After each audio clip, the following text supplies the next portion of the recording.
Right marijuana, that is the purpose of this meeting, ladies and gentlemen. Marijuana is referred to as Mary Jane, pot, weed, or tea. That Michoacan, man, Acapulco Gold, man. I was smoke that tight stick. We're smoking reefer.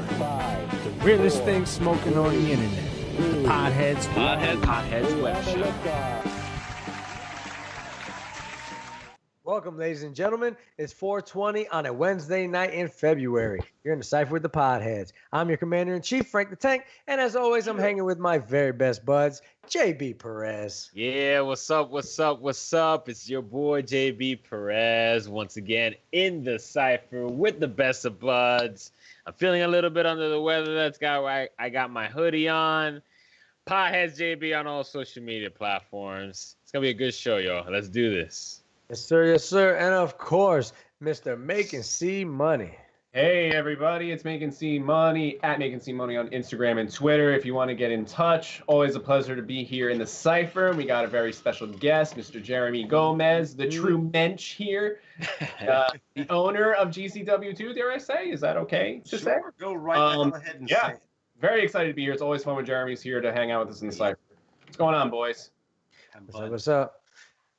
And of course, as stated by C Money, Mr. Gomez, Jeremy Gomez himself, in the background. I don't know if you can see him. I don't think he's visible right now, but the man that keeps this going every week, Senor Kstrad, the producer extraordinaire. But Happy folks, belated birthday. yes, happy birthday to Kstrad. Although I might have told you on your birthday like 5 times. Yes, we partied with wasted. Mr. Gomez. Oh, that's right. On Kstrad's birthday. Yeah, it was that kind of night. That day? You didn't remember it. That's how much fun It was we had. exactly. No, that. I remember. I just don't know if it was still Saturday. No, Probably it wasn't. No, it wasn't. To fill you in, guys, you know, if this is your first time watching the Podheads, Jeremy Gomez, like C Money said, is the owner of Generation Entertainment, the owner of Generation Championship Wrestling, and we have worked with him on numerous things. If you watched the last episode, we just talked about the last GCW event, and he's here to talk a little bit more about all things GCW. It's going to be an awesome one. We're really excited. Guys, we're going to talk Robert Kraft and the drama that he's going through. We're going to talk Roman Reigns and the big comeback. We're also going to talk Cohen and on Trump and much, much more. It's going to be an awesome one. Jeremy Gomez from GCW is here. Yeah. Stay tuned. It's the Podheads. Yeah. The Podheads Web Show presents Pioneers in Pot.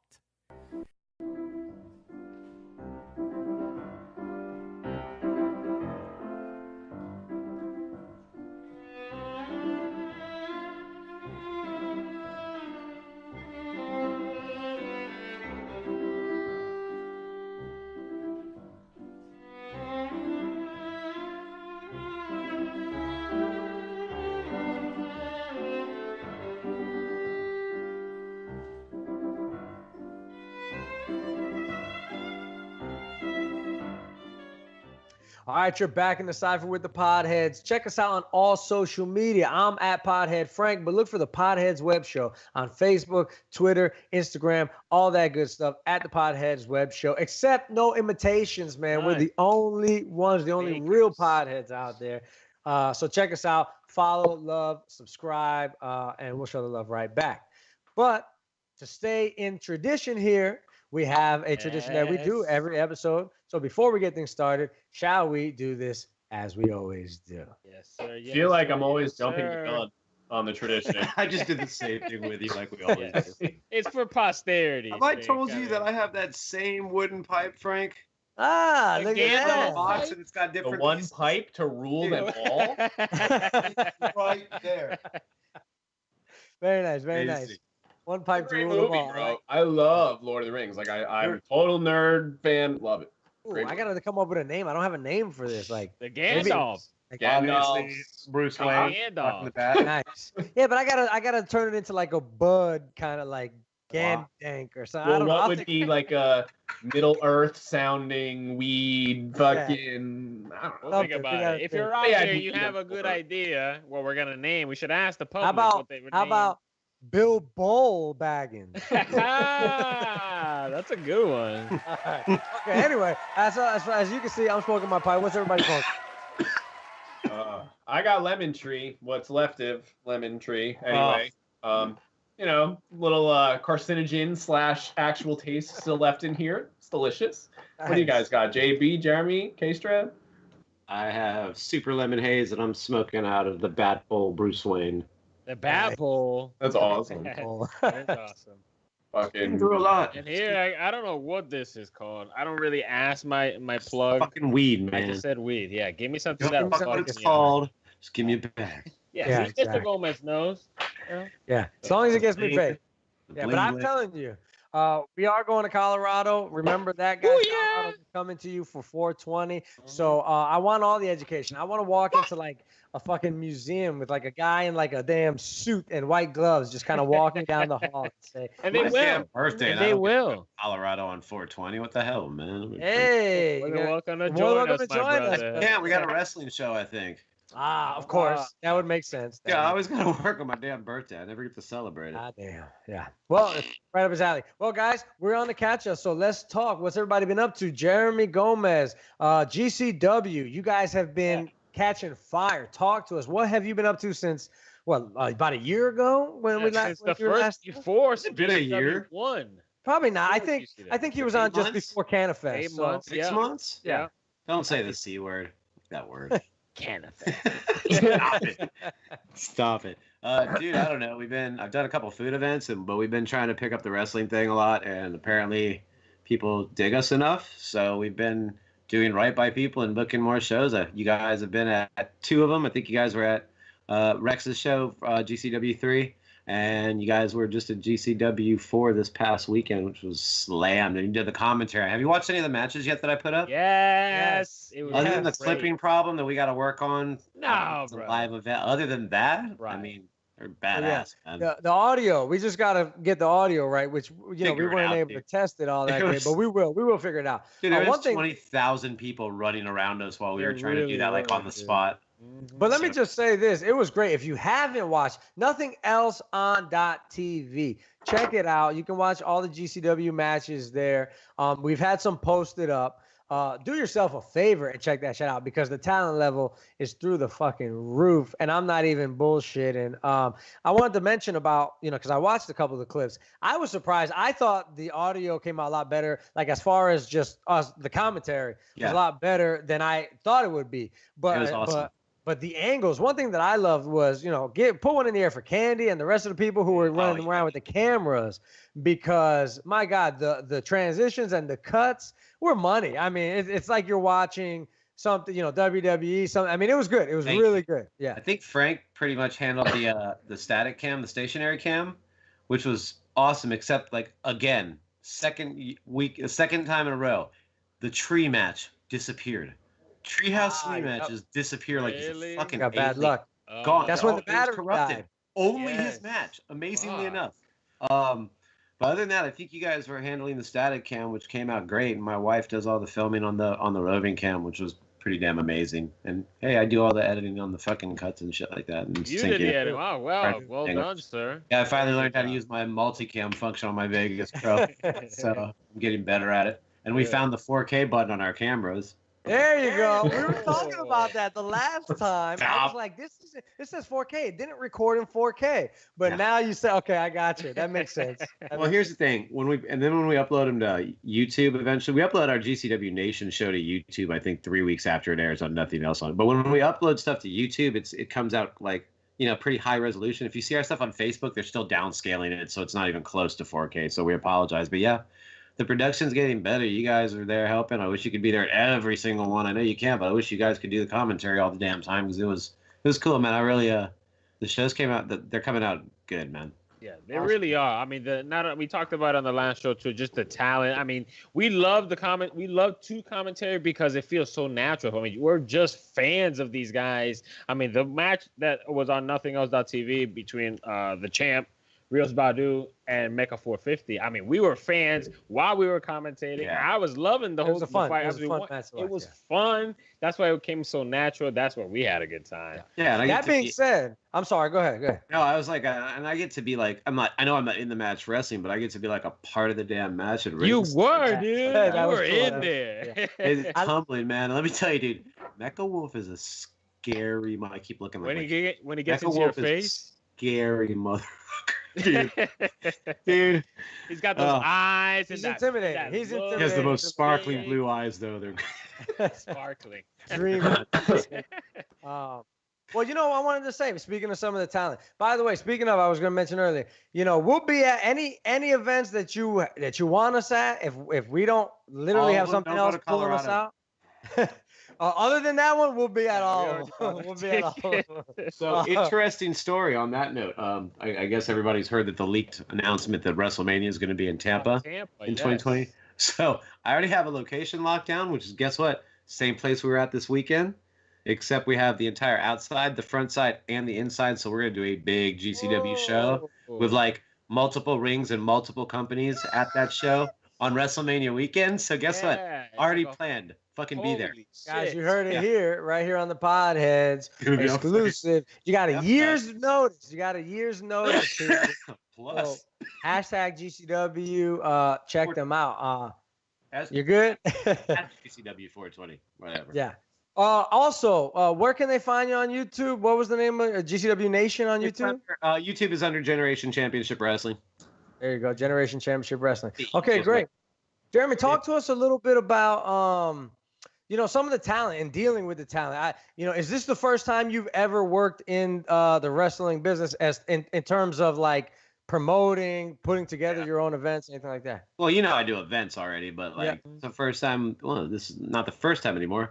I guess that was the fourth time I had done it. So yeah, man, I'm still on year one. I'm the greenest person in the room, but other than that, you know, Jay Rios or the Oracle Rios Badu, he's our booking. So he's managed to book incredible talent that has just managed He really has. Dude, they're awesome, man. They've been no problem. They're on time and punctual. They work great in the ring, and they're good at what they do. And I've been nothing but happy. The only problems we've ever had is me doing something stupid, and they're very good to tell me I've done something. So, which is awesome. I'm thankful. So nice. So what's it like? What does it take to put together something like that? I mean, a GCW event, GCW 4, by the way. If you didn't see it, you need to check out some of the clips. It was packed. I mean, there was people everywhere. It was loud. The energy was incredible. Yeah. And I remember communicating with you days prior. You were already working on things. So what all goes into something like this? Are you sleeping? No, I don't sleep. Just logistical stuff, you know, got to have the ring, got to have stuff in place, got to book the people, got to get their plane flights in order, got to, you know, make sure they all have places to stay if they need to. You know, there's going to be a couple of them crashing in the house when you go home, like there were, which is awesome. And just, you know, promote it, man. Have great people around you. I've got, you know, I got you guys helping. I got Jack, you know, helping. Jack is the man. I got, you know, Chris, I'll just go with his work name, Chris Rex, up in New York. He's one of our producers on the show, and I've got my wife Candy doing all the filming and whatnot. I've, you know, Phil running around behind her, making sure people aren't crashing into her. So I got great people behind us, man. Yeah. Got wrestlers like Sam C that show up 2 hours early to help put up the ring. The other guys helping. Yeah, we noticed that every time we were there. I mean, I felt compelled to help too, just because I see all these guys just, hey, get in there, shaking everybody's hand and getting right to work without nobody asking. I mean, it's such a great community, guys. Yeah. I felt bad this time because I had a lot to set up because I had the whole festival, not just the wrestling, to set up. And this was probably the first time that I didn't like get to carry stuff and set up the ring. But it's weird. You get compelled to, like, you want to help. Everybody wants to make sure the show goes right. So exactly. It was good, man. Such a good time, man. Yeah, real family vibe. Real family vibe. Yeah, you know, everybody comes up and they shake your hand and introduce themselves. Everybody's super polite. I mean, the ego, I have not seen no egos, nothing like that. Everybody's really on. Except for, you know, the chairman himself. The chairman. I flash the ego until Serpentico tells me to shut the fuck up or fuck you know, stop, you're stupid. Yeah. The truth. That's pretty cool. So See, Money, you've had to kind of watch all this. I mean, you haven't made it to the last few, but you were at a couple of the other events, and you've gotten to kind of see this on the other side of things because, you know, you're somebody that you stay, even if you're not in the building, you stay right there with us. So what's it? Yeah, did you have any like thoughts based on some of the things that you've seen or anything for Jeremy about, you know, like stuff you're curious about? Because I know you're always texting me like, hey, man, how's this doing? Or what are you guys doing over there? What's interesting is I was saying before we recorded was I had a family member who was very into wrestling, you know, WWE and all that way back, and I'm talking I would say like 70s, late 70s if it even existed with them, but whatever, way back. And it would always like do wrestling moves to me and shit when I was really little, like 5. And what's funny is fast forward to now. Wrestling never entered my life in that sense. Like I never really gave it any thought or anything. I was always into UFC since, you know, whenever. And now have watching multiple videos of GCW and YouTube videos of pro wrestling and just all the shit. It's crazy, man. It's a crazy entertainment. I mean, you know what I mean? And that's exactly what it is. It's entertaining, and that's the whole point. And the people are badass, like I said, especially at GCW. My body hurts from half the shit that I see, especially if even some of the moves these girls do, man. Like, it's crazy. Like, flips and shit. Like, I'm out. But it's amazing. Like you said, it's a very family-oriented thing. I believe I was at the first one.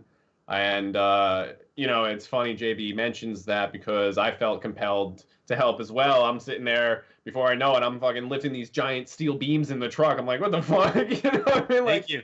And you don't even think. You know, you just do it because, like you said, the people are cool as hell. Everyone's nice. It's a good time. Man. Yeah, I really do wish nothing but success because, like I said, I feel like there's a lot of evil things in this world. It's time to have some good. And obviously, people don't really realize, I think, that CBD is like a big part of this. You know, we watch all these big superstars on TV and all that, in WWE and all that, but these poor dudes aren't allowed to use what's good and natural for their bodies to heal. I mean, the beating that these people take in GCW alone, the fact that a lot of people have to take pills for that pain, that's fucked up, man. Like, you're ruining their lives, and you're also shortening their careers. Aren't you in the business of making money off these people? Like, wouldn't you want them to be as vigorous for as long as possible? Seems like a bad business deal to me, but that's what GCW is about. It's about being able to use this shit. It's great. Thank you. You know, I couldn't have said it better, man. That's what we try to do. And they do take a beating, man. They're superheroes, and dude, I can't do that crap. Mecha Wolf crashed into my leg the other day, and it still hurts. You know. I mean, do you get a lot of red tape still? Like, do you have random... I mean, even just the other festivals you put together, I'll never forget some of the shit I saw where I'm like, wow, people really go out of their way just to hate or bullshit or fuck with you. As far as being a cannabis-friendly, for lack of a better term, wrestling federation, have you yet experienced any bullshit from people? Or? Honestly, not yet, because they realize that we're not like, I hate to use the expression Cheech and Chongy, but we're not Cheech and Chongy about it. Right. You know, we're not acting out a fucking... Like, we're idiots. And that's that's kind of reason why I think we click a lot, is because, you know, we're the Podheads and we all know what our show about is, but we are like-minded in trying to knock down those stigmas that everybody that smokes is just a fucking stoner. Let me ask you this though. You know, while we're talking about it, I wanted to ask you for probably inquiring minds, you know, since you allow your talent to like smoke or use or anything like that, is there any concern of any other drugs? Do you test for anything else like that? Or have you ever like worried about, like, since that's okay, you know, worrying about getting anybody that tries anything else? You know, the weird thing is, like, these are, you know, they're athletes too, as well as people. So you test them, you like to make sure they have blood tests done and blood work done, you know, often to make sure they're protected in that way, but they kind of police themselves. They don't really want anybody in the locker room that's all fucked up on something, because that could get them killed. You know what I mean? Sure. So I haven't found a reason yet within my company that I needed to drug test anybody yet, and I haven't seen anything from any of my workers that would make me want to drug test them. So No, I haven't had to deal with it yet, and that's honest. And I hope I can go on for years and years and never have to worry about Sure. what one of my workers is doing. But it's contrary to what the wrestling business is hard. Yes, the wrestling business is a snake infested place sometimes. But I'm a promoter, and it's that way in every promotion. So, and I think my step so far into the wrestling business has been made easy again by a lot of good people helping out. I haven't had to deal with a lot of the bad shit yet. I'm sure, knock on wood, it's going to happen. Eventually, you're going to have to deal with something like in any other job, but not yet. So more money, more problems, man. As you grow, that's just the nature of it. Exactly. And it's business too, right? As long as they show up on time, do the job perfectly, whatever they're doing, if they're still doing their job great, it's like, yeah, if they look fucked up when they walk in the door, I'm not going to let them wrestle. Yeah. Nor would anybody else. Nor would the person working with them let them wrestle.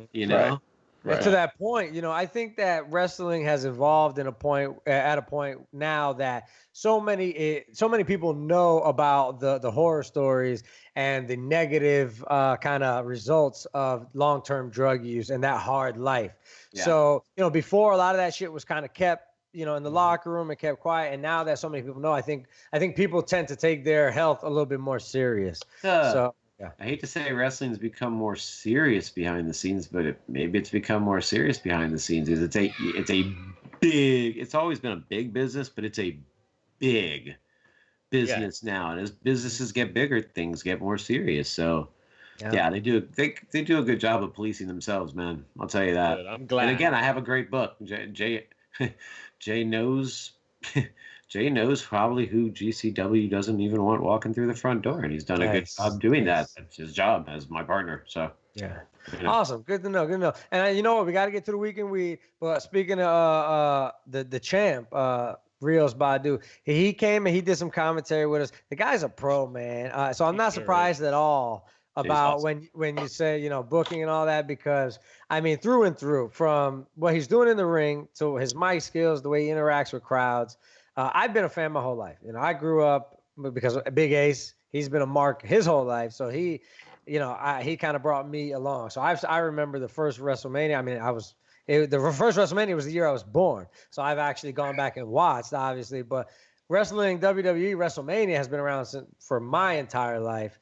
So I feel like I can actually look at some of these guys, whether it's in WWE or not, and give a good assessment as, okay, this guy's pretty good on the mic, this guy's good in the ring, blah, blah, blah, blah. And that guy, man, he's legit. He's legit. So I'm not surprised at all. Works hard at it, man. Yeah.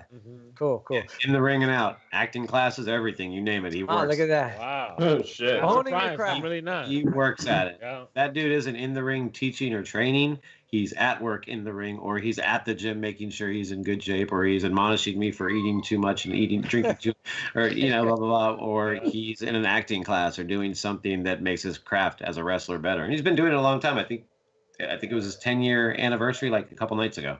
Wow, look at that. So there you go, ladies and gentlemen. Take note, man. It takes work. No matter what the fuck you're trying to do, he's always working.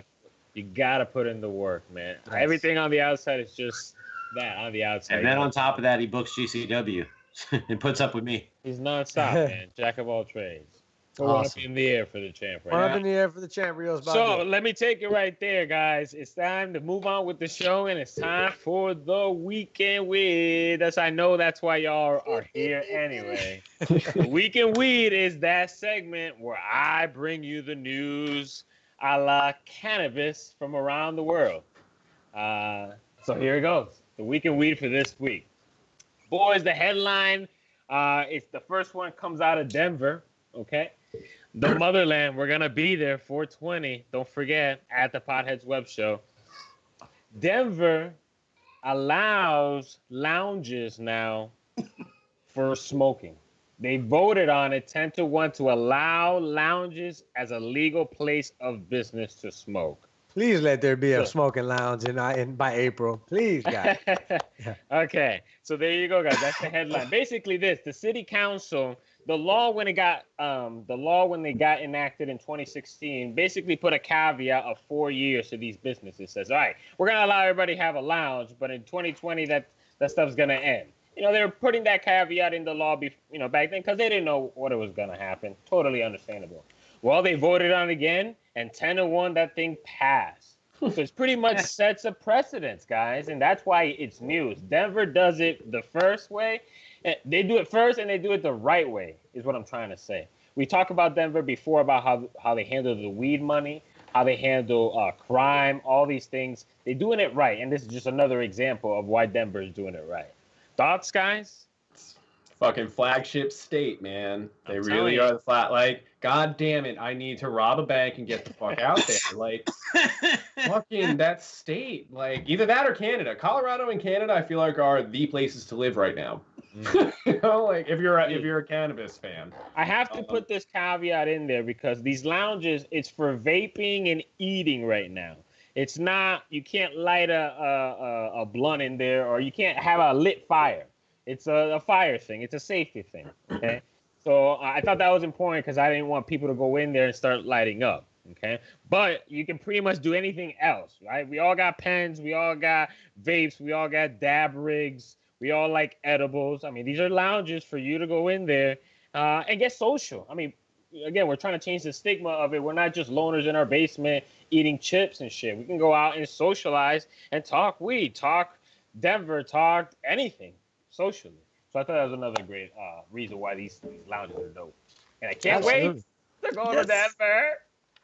Can't wait. I could picture Frank the Tank with a monocle, Maker's Mark. Oh my goodness. Sweet good. We're here for the upper class. For the pinkies up. All right, moving on, guys. The second headline of this week's Week in Weeds coming out of Virginia. Now, in previous Week in Weeds, we've talked about, I believe it was New York, who was trying to pass a law to allow nurses and health practitioners in schools to administer medical cannabis to students if they need it. You talked about cancer. We talked about that. I was out on it. I remember. You were. I did not want to Well, here you go. Listen up, Frank the Tank. Virginia has now passed that very law. Virginia has allowed nurses and health practitioners in schools and school functions to administer medical marijuana as needed, prescribed by a valid physician. For epilepsy or, let me ask this. Side effects of smoking or like inhaler pills. Okay, you need a valid physician's note or a letter, right? So if your physician says your best way to get CBD for whatever is smoking it, then I would assume. Or weed. No, it says THC. It says CBD. I mean, the law right now, you can go to jail and a fine for having some of these in property right now in a school. This law basically changes that around. Okay, now you can't have that on school property if you have a reason to. Right. Frank, tell me, what do you think? I'm still out, bro, and here's why. I like that. I like that I'm conservative about shit like this because I don't just lean only on, hey, let everybody free love, and I believe let everybody do what the fuck they want as long as they're not hurting anybody.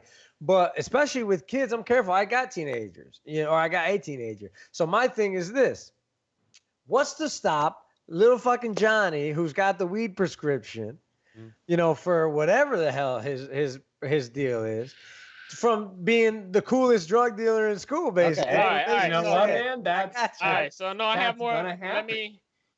Okay, I think it's very important. I'm glad you brought that up because I have an answer for you because I think it's very important. It's smart as fuck. I mean, first of all, you asked about smoking and it can't be smoking. Say that again, Jeremy. Why is he hating on little Johnny? Because little Johnny's got a plan in life. Because he got to hustle, right? Going places, bro. And, okay, whatever. Listen, you mad because it's not your child that's the hustler? Whatever. Oh, I don't want this law only applies to elementary and middle school. Students. To that point, Frank the Tank. All right. So it can't be smoking. It has to be inhaler. It has to be oils. It has to be that. Okay.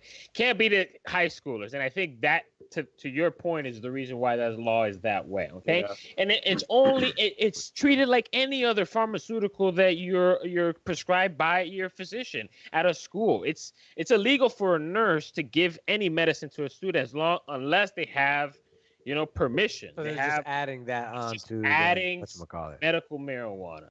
Okay. Virginia is the first step. Now, do you know Florida does the same thing too? Florida and Illinois are the other two states that allow this. Huh. Wow. Now there's 4 states, all right? Colorado, Illinois, Florida, and now Virginia. Yes.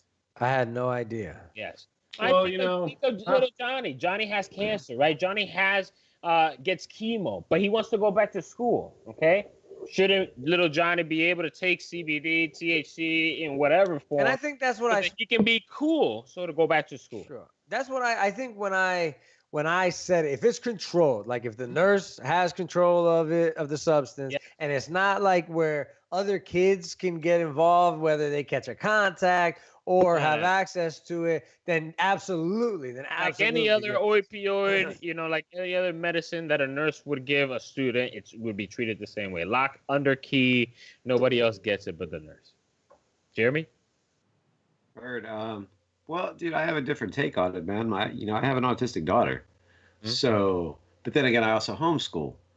So I think if it's medicine and it's prescribed and, it helps them, I think they should be able to get it in school. Or, at the very least, if a parent has to be the person that drives up to that school every single day to watch them administer it, then maybe that's the way to go. I know if I had to drive someplace to watch my daughter get administered medicine properly, I have no problem doing that, But that's just me, man. I have a different look on it. So I think it's helpful as long as it doesn't get in the wrong hands.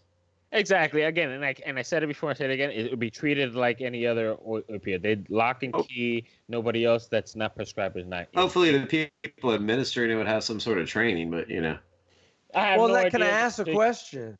If you don't mind, I would imagine, that the nurse would have some sort of training. But just to ask Jeremy, if you don't mind speaking on this, you said your daughter's on the spectrum. Mm-hmm. Now, for people that are asking, for people that are wondering, well, how the hell does CBD or a THC help these kids? What can this do that some other pill can't do? Has CBD? Have you used CBD with your daughter, and has it had any positive effects?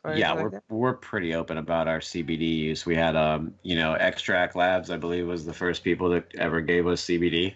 For our daughter, and also my dad now, who has Muhammad Ali had it. Parkinson's. Sorry, Dad. He's a beast. He don't care. He tried it now too. For my daughter, the difference was about 15 minutes after she tried CBD for the first time, she went from nonverbal to verbal.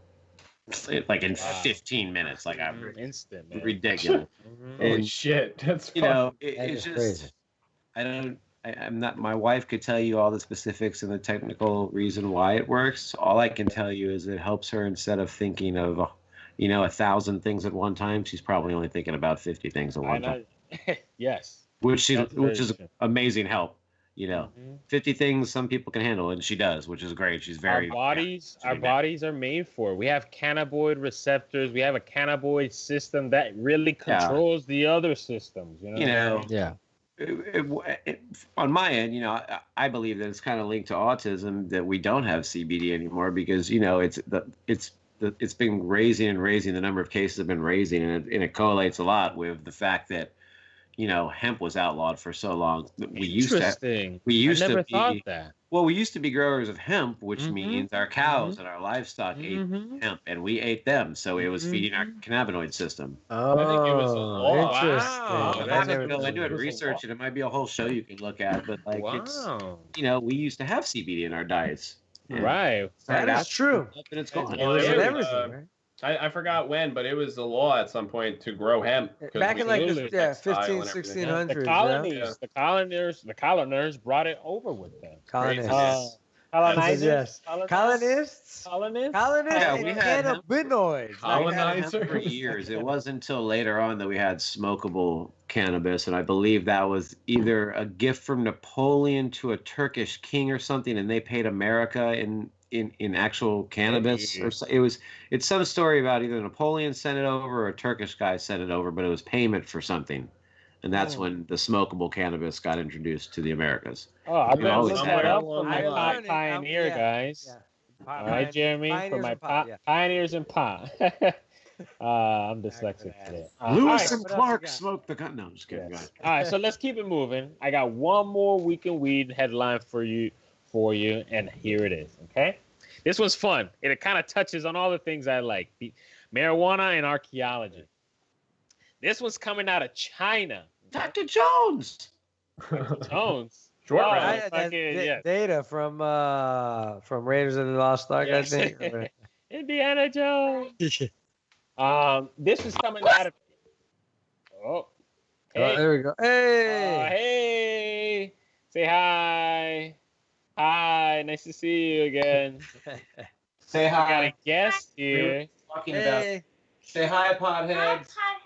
Hi, little friend. Nice. Nice to see you. Robot City. Oh, they're watching. Okay, they're watching Robot. City. I'll be right. Yeah. Sure. Gotta go Robot. take care of Robot City. Absolutely. Go ahead, brother. Go ahead, finish your weekend weed, dog. All right. So yeah. So let me finish it here. Okay. The third weekend week for this week comes out of China. Archaeologists over there were digging on some tombs, and they discovered a 27-year-old coffin. Open it up, and they found straight up bud in there, guys. Weed, Awesome. smokable weed. Like just Crazy. old rotted, or like No, just so straight up they like had dried the ass flowers. They had the flowers. They had 789 grams worth of marijuana there. Bro, Yes, are yes, you okay? serious? This was a tomb of a shaman back in those times, okay? And it is believed that when he passed away, they put it in his tombs to carry that into the afterlife because that's what he did in the daylight. Sure. He would probably smoke it and do his shaman And thing. give it to people to treat people with. Sure, absolutely, Jeez. absolutely. Yeah. 789 grams. And they tested it and they figured out this is more likely for smoking because it had a really high amount of THC. They didn't give me the numbers, but they said a very high, elevated amount of THC. That's only to smoke. It's not even CBD. That Yeah, shaman had that dank that shaman shit, was like, boo, boo, boo. He was casting spells and real shit. Man. Spirits for you, spirits for Fucking, you. he probably thought summoning rain and shit. Like, oh my. That's crazy. Yeah. Bro. So there you go. So we've been smoking weed for thousands, maybe hundreds of thousands of years. Forever. It is the herb of the world, guys. And that is your weekend weed, y'all. Yeah. Very nice, very nice. Good shit, good shit. Hey. You might as well take us to break, brother. All right, I'll take you to break, guys. Thank you. Hashtag weekend weed at the Podheads web shows. You're on YouTube. Make sure you subscribe.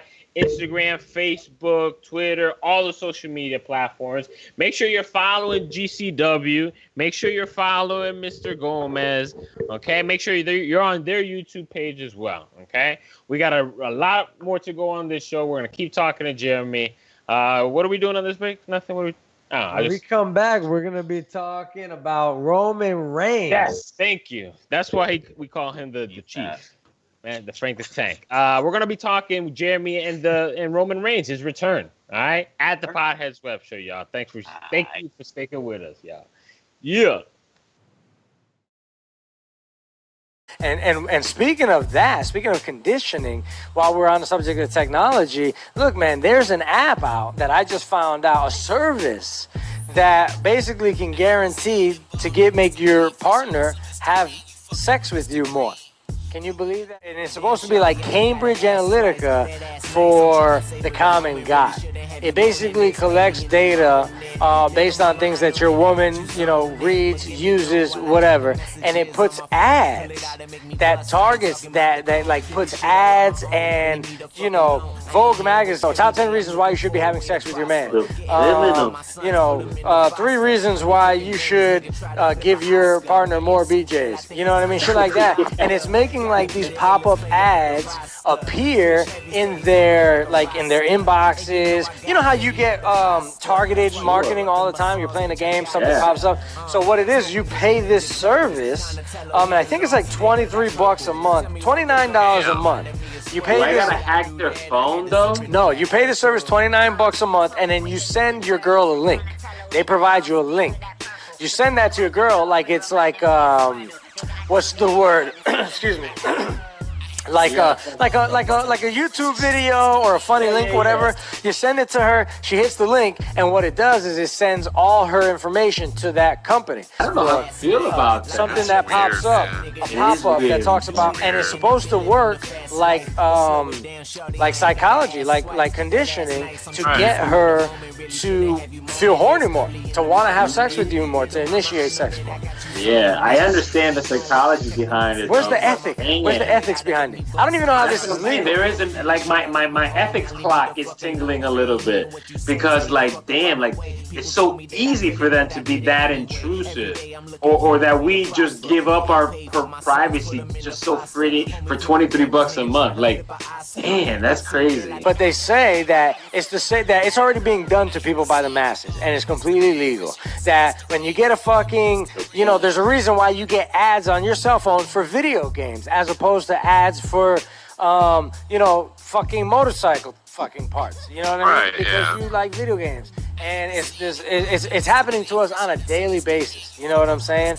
All they're saying is you can pay so that it can be targeted a little bit more to improve your sex life. I'm not saying that. I'm saying I'm fucking ladies. Like, come on in. Like, I'm not fucking Peter North or anything like that. I'm serious though. Like, the reason I feel like people cheat or this and that is because they're not satisfied in some way, shape, or form. I totally understand the pleasure and intrigue in someone new, a new adventure, a new body, new craves, whatever. But I don't know, man.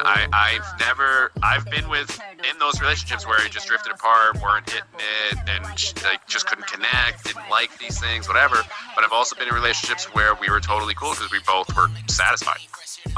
So to have little cheap trickery things like this is very strange, dude. Yeah, and it kind of goes back to like with the kids and the technology. People are not communicating. Like if you just say, "Hey, I would love more blowjobs." Oh, well, I have that. Okay, well, let's work something out. No, you gotta fucking pay $30 a month, bro, to hack and cheat and plant shit into her brain. Subliminally implant shit into your woman's brain.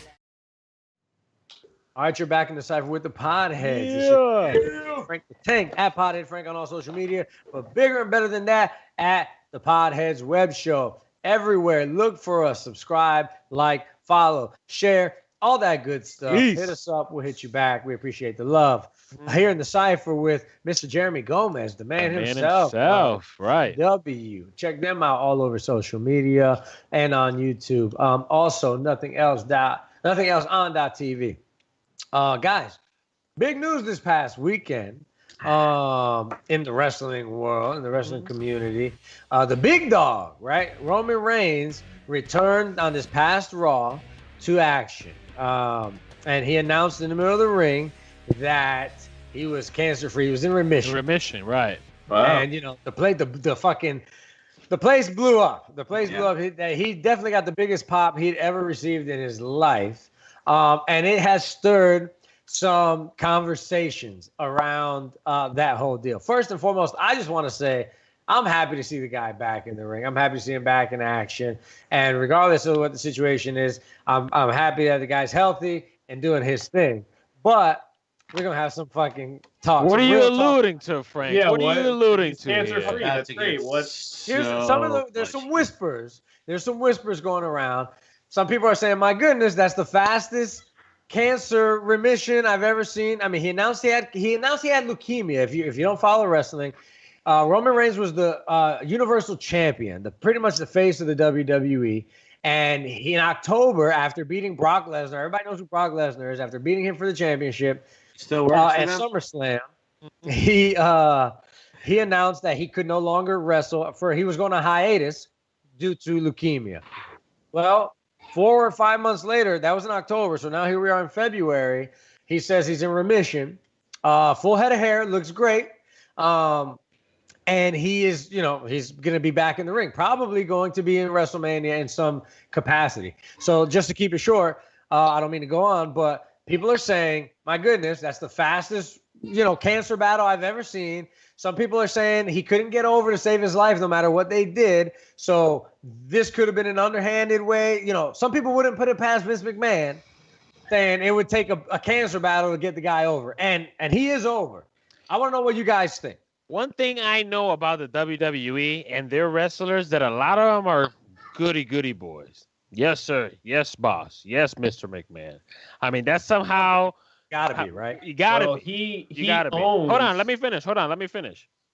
Okay. So that I wouldn't put it past McMahon, right? But if this is true, I feel such a certain way because we're all here. You know, we were talking about GCW, right? But very specifically about cancer. We knew of a wrestler who had cancer and what cancer really can do to an athlete in very short amount of time.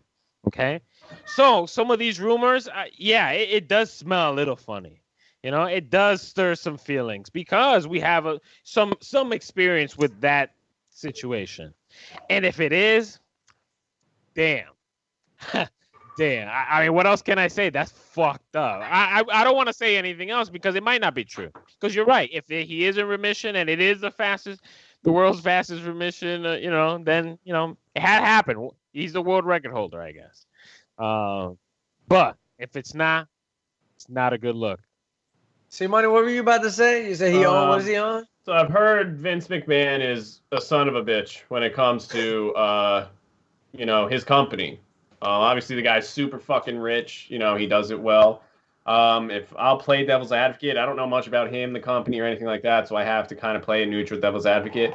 I want to say that's kind of crazy because talk about reserving your place of hell. Like, that's just one thing you don't joke about,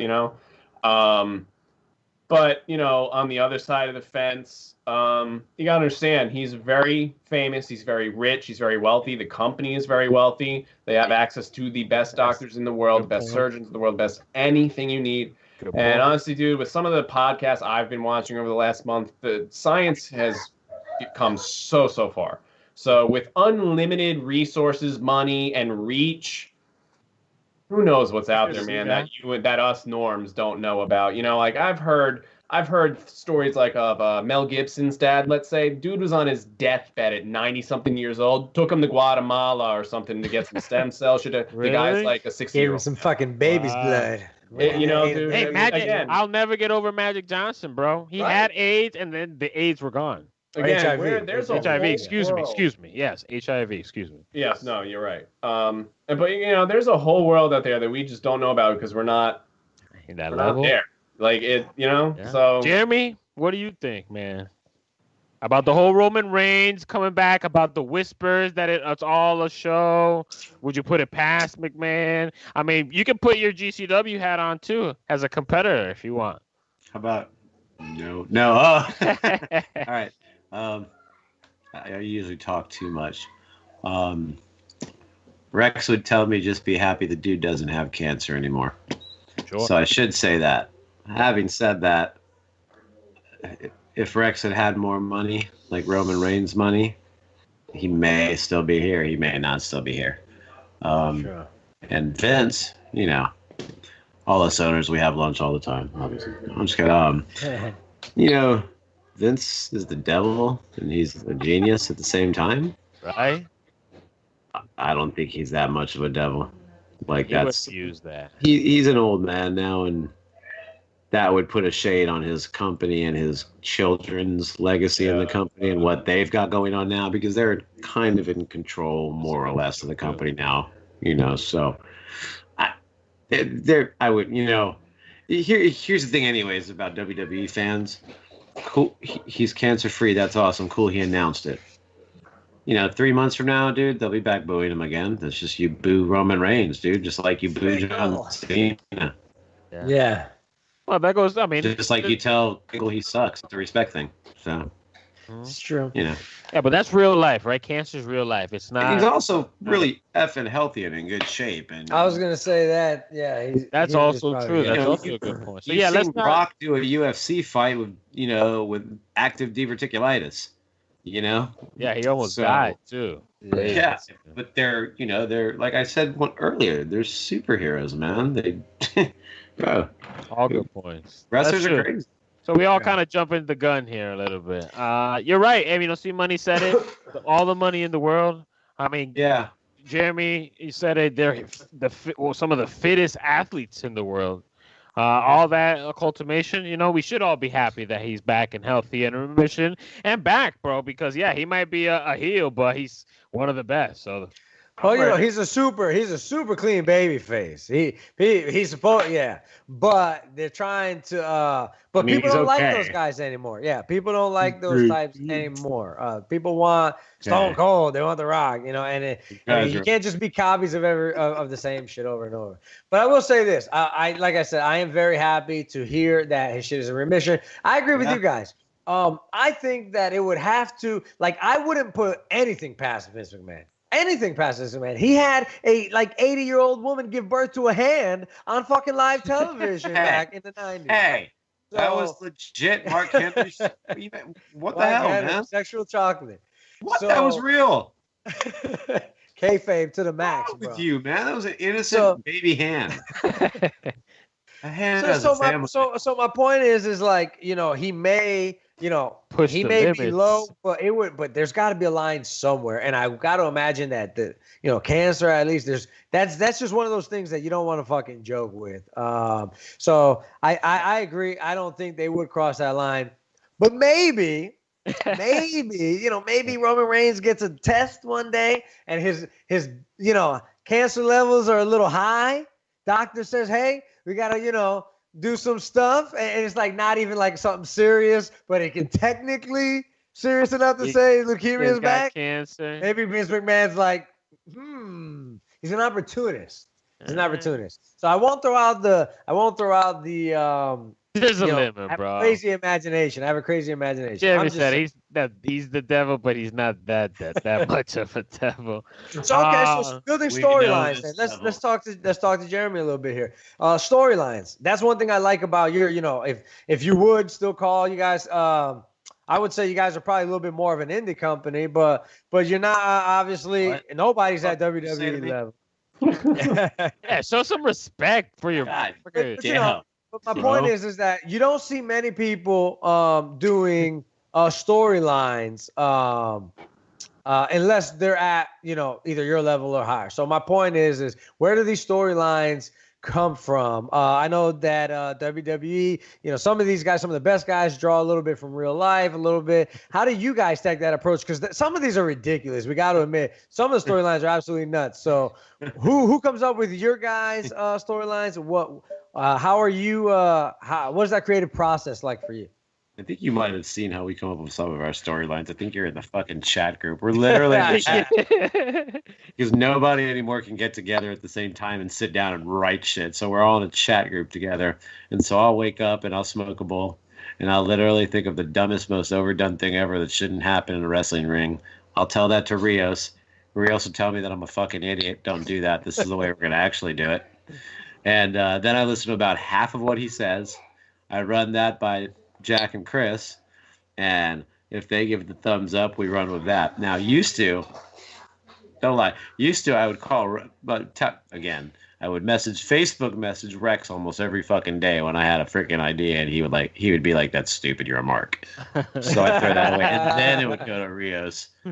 But no, man, we just, again, I've been watching wrestling longer than some of my wrestlers have been alive. So, and then they watch wrestling, and we all watch wrestling, and they know which way things should go, and we just talk about it, and we make sure, we can duplicate what other companies do production wise, and some of that shit, just because everybody does that. But I've never wanted to do the same storyline, so we try to make sure that people haven't done it before, and we run with it, and make sure the workers are okay with it, and try not to make it dumb. Just try to make it enjoyable.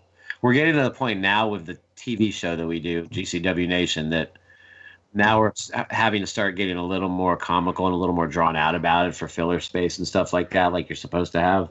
Sure. But just try to keep it fun, draw from our past wrestling experiences. Yeah, I mean, you kind of delve in, right? You get in character and you just kind of let it come, right? Yeah. Mr. Gomez is just me, so when I'm being a dick, I've got a mic. I'm allowed to say it. Yeah.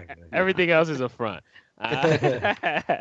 So did you catch the part where I ran out of dick things to say on the microphone, and I'm trying to like try to adjust your jack. Yeah. 30 seconds does not mean 2 minutes and 30 seconds. You might as well. It fit perfectly with what was going on. I'm like, this guy's a fucking Sit there, pro. and I don't know Has if a he was paying mistake. attention to the computers because he had a lot going on. No, and so I was looking into the ring though, and I caught on I caught you doing the eyebrows, and I'm looking at Jack, and I'm looking at you, and I'm just like, I don't want to tell this guy how to do his job, so I felt like I should have given him an elbow, like, hey man, but eventually he was like, oh shit. It's just... And the good part is we had the commentary over it, because if we didn't have the commentary over it, it would have sounded really stupid and really. Since there was commentary over it, it was great. But man, did you hear the next part where I'm like, play the champ's music? Yeah, that's what I'm saying. I didn't want to wait in the ring anymore. I'm telling you, it worked perfectly. It was just perfect. I put 10 out of 10, bro. 10 out of 10. It was awesome. It's good. It's good. It's good to watch. All right, so let's keep it going, yo. Let's stay with the famous people. We're talking Vince McMahon, rich white guys, right? We all know what's going on with Robert Kraft, bro. And I have a very soft spot for Robert Kraft because he's the owner of the New England Patriots, okay? But Robert fucking Kraft, okay, is a pimp. All right? If you don't know, here's your headline, okay? We can weed style. He got caught up on an sleazy scumbag. Got caught up in a massage parlor that gives happy endings. Nice. Michael Vick. They were doing. Here are the facts. Okay. No, he wasn't. They hanging were out with doing. Michael Vick. He's Michael Vick to me, man. Okay, I mean, we'll talk about it. I mean, owners being responsible just like players were responsible, okay? Rich But here's people doing dumb shit that they don't need to do because they're already rich. Okay. We talk about every damn time, every show. We have something. Bro, money makes you crazy. It makes you just wild out. You feel untouchable. But anyways, real quick, just to set the precedent here, or not precedent, premise. Just to set the premise, the floor. Okay, Robert Kraft, the owner of the New England Patriots, on AFC Monday and Sunday, okay, went to a Palm Beach County massage parlor full of Asians, okay, which happened to be under investigation for sex trafficking, and they caught Robert Kraft on video. The report says getting a hand job and then getting a blow job on 2 separate days. Can I give you some more? Can I give you a little bit of detail?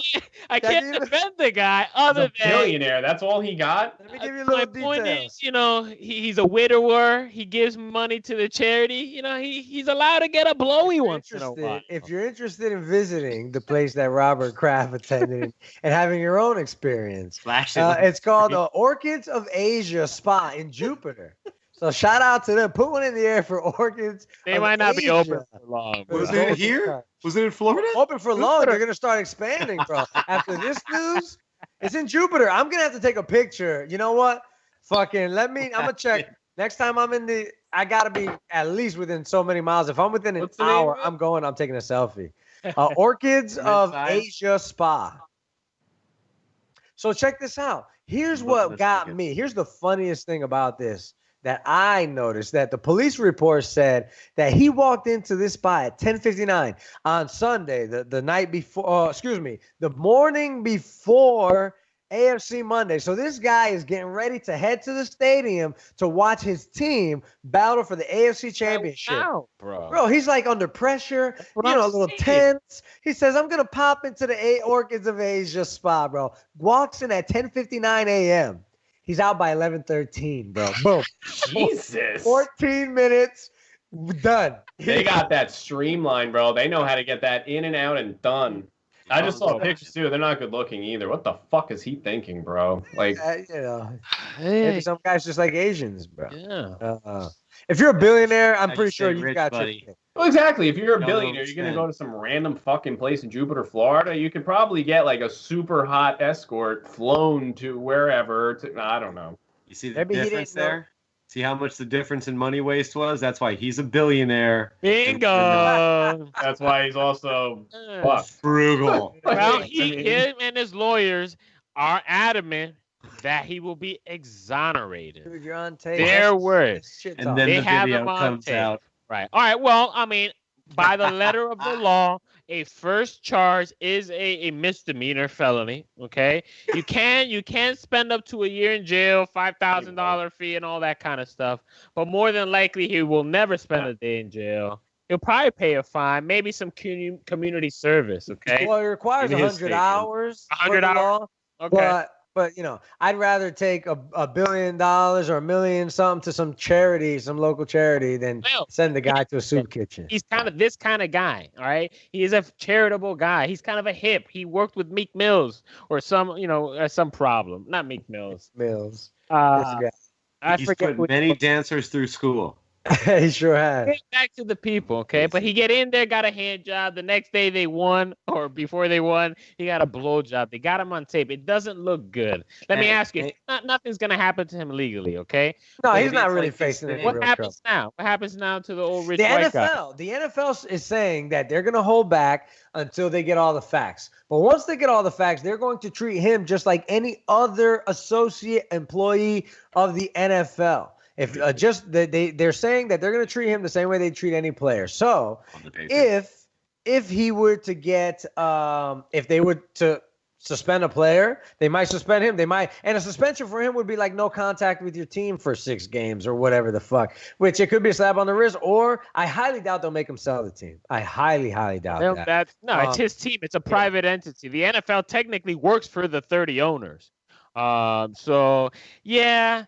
I mean, I've never seen the NFL just wait. I've seen them dish out punishment. We talked about Vic before. I mean, I don't think they waited till he was found guilty. Yeah. But you're talking about the owner of the Patriots. Let's just be okay. Yeah, and they're buddies. You can't afford to fuck around. You got to have all your shit together before you take them. Mr. Gomez, as a rich guy, okay, what would you do if you got caught up in that same exact situation? The cops got you on camera because you went to a massage parlor to get your rocks off. I'm married and I have children, so the first thing I would do is call a very good divorce. And because at that point I'll probably lose everything, or at least half. And then if my wife found out about it, I would then be dead. So So there you go, to that point. Wait. What's the bigger question here? Let's go Here's around. the thing. Look, when you're that rich, like, what the fuck are you doing stupid shit? I don't know. There's no excuse. Further proving my point. Like, and then also Tom Brady. Yeah, hashtag Tom Brady. See money. Is he wrong? Let's think about this. Okay, if he was in Vegas, it'd be okay.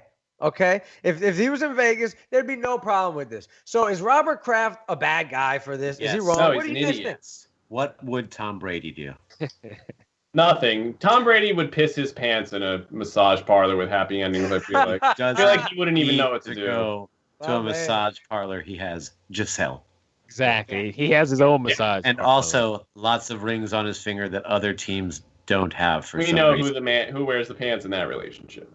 Doesn't matter. So what's the question here? So it's a matter of jurisdiction, right? It's a matter of jurisdiction. Is he wrong? Is he a bad guy? I mean, he's done a lot of charity. It's almost on a smaller level, one of those other questions with the other guys. Like they were talking about Bill Cosby. You know, he got into all this trouble, but look at all he's done for charity and for the black community and all this. So look at all Robert Kraft has done for charity and fat people with his delicious mac and cheese. And is it? What's up? This was a bigger case because this place was involved with sex trafficking, and when you add that, that's fucked up. it elevates the whole thing. That takes it to another okay, level. Everybody's got it. Well, I don't want to say everybody has gotten a fucking handy from a massage parlor, but Robert Kraft is not the first, it's not the last rich, poor, middle class guy to get a massage. You know, Can I interrupt you he's one not. second? Can I interrupt you 1 second? Candy, I've never gotten a massage like that from a massage parlor. I didn't say everybody. I said most everybody. Is Robert Kraft widowed? Just because he is widowed. And that was my point. I mean, he's widowed, okay? He's a millionaire. Maybe he's feeling lonely, got a lot of pressure, you know? And he goes to a He's not a bad guy. I know. Listen, maybe he's a frugal guy. You know what I'm saying? That's why he's a billionaire. He's hip. Spending no 10 grand on a BJ. Maybe he thought he was thinking that same thing. He's like, I'm not gonna call an escort or a prostitute, so I don't get caught. Yeah. Let me go to my spot that I normally go to, and they're great. Massage. But they were. And little did he know the Smart man would have been better. Little did he know. Little did he know. Businessman right there. Anyways, let's face it. He did a businessman move on that call. It's still early. The report is out. We'll see what happens. We'll see. He's been charged. We'll see what happens. I believe Robert Kraft. Does he deserve to go to jail? He deserves. No, first time offense. He is a Super Bowl champion, sir. He's a billionaire. Super Bowl champions don't go to jail. Does he deserve to go to America? jail? I didn't think so. I just felt like I had to ask the question. How many times Super Bowl champion? Patriots in the room? How many times? 6, brother. 6 times Super Bowl Listen, champion. who should be going to jail and who might be going to jail? Should a 6-time Super Bowl champion go to jail in America? I'm just kidding. That's your OJ, which I'm sure he didn't win 6, but he was the man. I won. 2. So anyway, but speaking of going to jail, Donald Trump, or more or less Michael Cohen, he's facing jail time at least for sure. And he went on trial. I mean, today, right? Not on trial, but he gave his opening statement today in front of Congress. See, Money, you watched it. Talk to us about this. What is going on? What is he saying? What are the repercussions? Trump is. Well, it's ironic. Every morning when I wake up, I kind of do my little news feed thing, like you would read a newspaper. And I just stumbled upon that, and I started watching all the clips. You get lost in this Facebook loop of videos, and I just watched a bunch of excerpts, clips from each question they asked him, so on and so forth. It's just very bizarre, man. It's, I'm not, you guys know me, I'm really not one to delve into politics ever. But once I saw the first video, I was just like, all right, I have to see the rest of this. Because this is almost like it's fake. It's like a show almost. It's just crazy, man. A lot of things that Trump has been claimed to have said, he was just kind of proving. He was just kind of saying, yeah, he did say that. He did do this and try to do that. And just a couple of quotes that he actually said, Cohen said. Now, again, whether it's true or not, we don't really know. You assume it is because it's Trump's lawyer.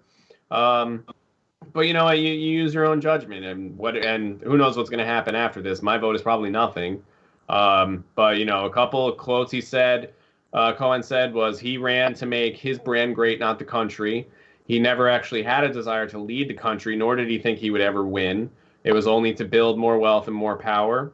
The campaign, he said, quote, campaign will be the greatest infomercial, in political history. I mean, if that's true, dude, and again, I'm the last person to get pissed, but now you're literally using our country as a fucking bullshit. It's bullshit. Yeah. Cohen is not holding anything back, huh? He's kind of just opening up and letting out. He's not just answering questions. He's giving reasons. Because he's fucked.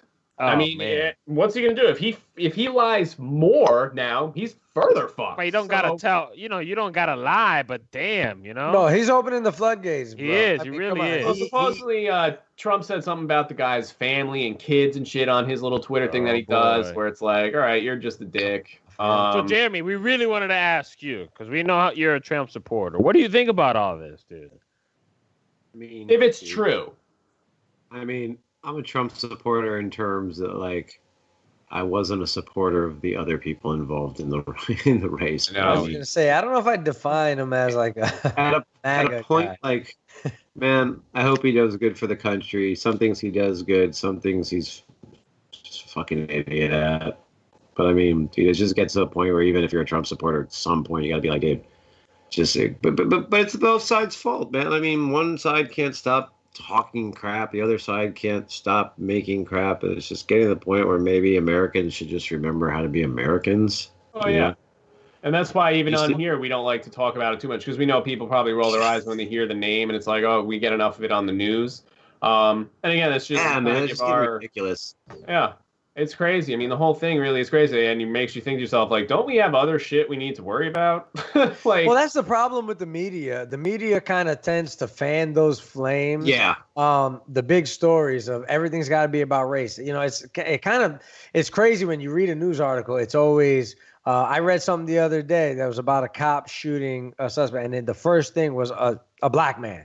or a white cop shot a black thing.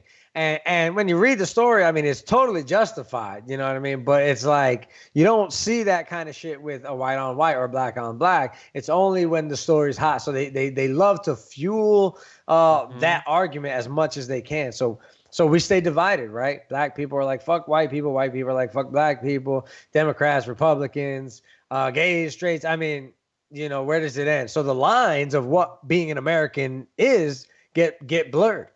You know, because between white nationalists and racists and just good, honest Americans who believe in, Republican ideals, you know what I mean? It's just the lines get blurred. One thing that I did want to touch on, a few of these little bombshells, if you would, that Cohen kind of, brought out in the testimony were that Trump, he knew about the WikiLeaks. Yeah.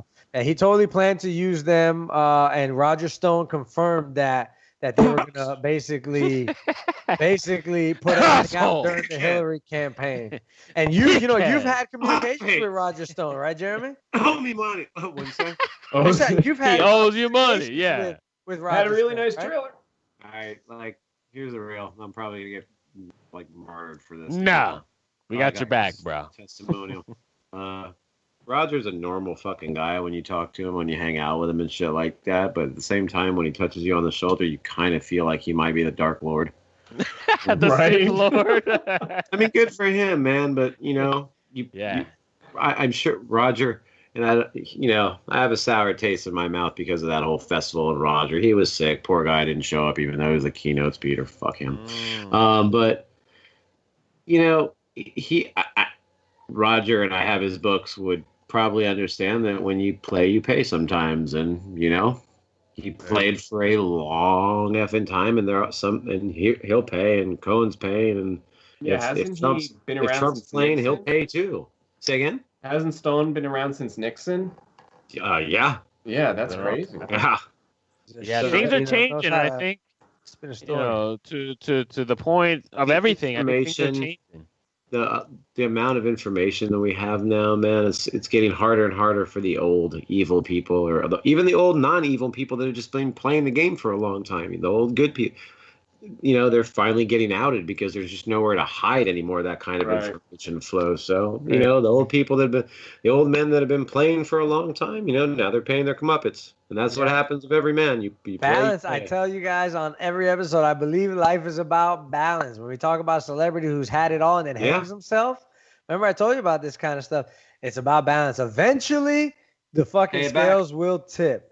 A couple other little news stories. Cohen apparently bought a check that was signed by Trump that was supposed to be hush money for Stormy Daniels.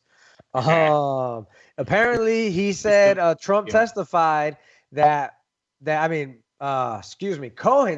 testified that Trump said, quote, name him a country run by a black person that wasn't a shithole back when Obama was the president. Seems like something he'd say. Okay, I mean, just... It's not surprising, though, right? All kinds of shit, bro. Come on, man. He's Vince McMahon's friend. Come on, man. Good boys over there. And the floodgates are open. More's going to come. More's going to come. That's the point. What do we hope? What is going to come out of this? What are we hoping is going to come out of this? Change, is there an impeachment? What are we talking about here? Who knows? Impeachment, sure. I mean, if he knew about WikiLeaks alone, that's the crime. You use that knowledge to campaign against something. There's a law about that. You can't do that. And that alone is impeachable. So maybe, and the Democrats have already put paperwork together for impeachment articles.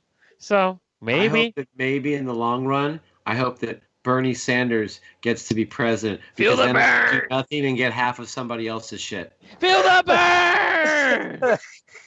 I'm a burn man. I like Bernie Sanders. I don't know about the whole socialist Shit, I can get thing. free stuff.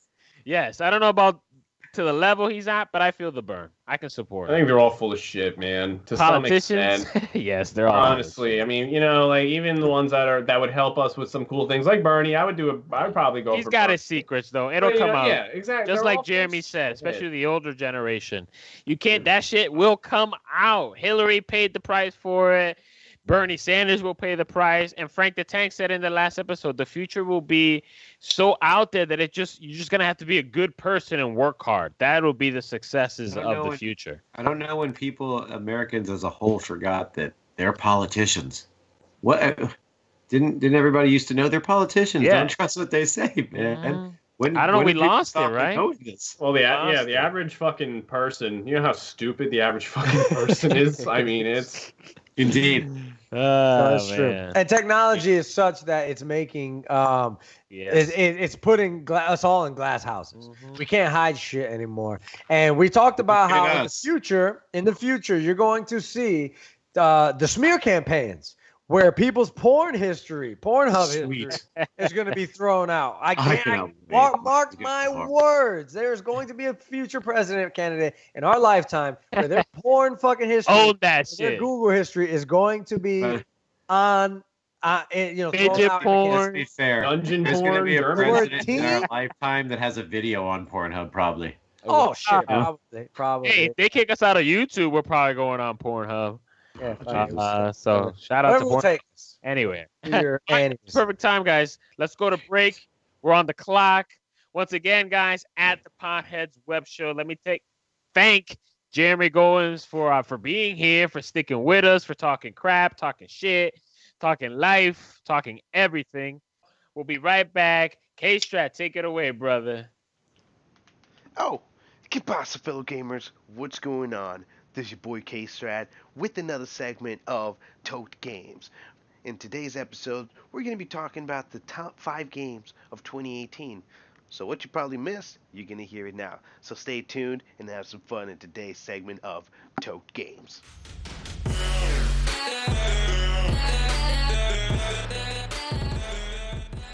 Awesome. So let's set things going for our number 5 spot. For this game, Capcom did a really great job with graphics and sound and just the mechanics of the game. Amazing. Check this out. Number 5, Monster Hunter World. Monster Hunter World is an action role-playing game developed and published by Capcom as a part of the Monster Hunter series. It was released worldwide for PlayStation 4 and Xbox One in January 2018, and Windows version August 2018. In the game, the player takes the role of a hunter tasked to hunt down and either kill or trap monsters that roam in one of several environmental spaces.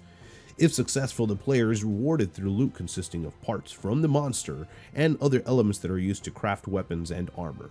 The game's core loop has the player crafting appropriate gear to be able to hunt down more difficult monsters, which in turn provide parts that lead to more powerful gear.